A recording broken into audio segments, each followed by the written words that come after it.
We first started with mechanical switches for gaming keyboards and we popularized it through the entire gaming industry. Today, we've taken that a step further. We're now designing our own mechanical switches.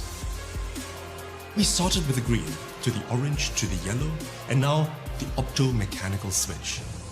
The Razer opto-mechanical switch is unlike your traditional mechanical switch. When a key is pressed, a light beam passes through the switch to instantly send a signal to your computer.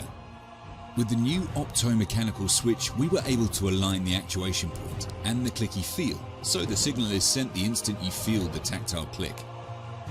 All this happens incredibly fast, and with an actuation distance of just 1.5 millimeters, 30% faster than any other clicky mechanical switch. You get the fastest possible response time ever in a clicky switch. The use of optical actuation also means there's zero debounce delay, so the second you hit a key, you see the action happen on your computer. And with no physical contact needed to actuate a command, your keyboard is durable for up to 100 million keystrokes, 2 times more than competing switches. This is truly the next evolution of switches. We want to make sure that we're always addressing the needs of esports athletes, of gamers, and of the community, and to make sure that we're always innovating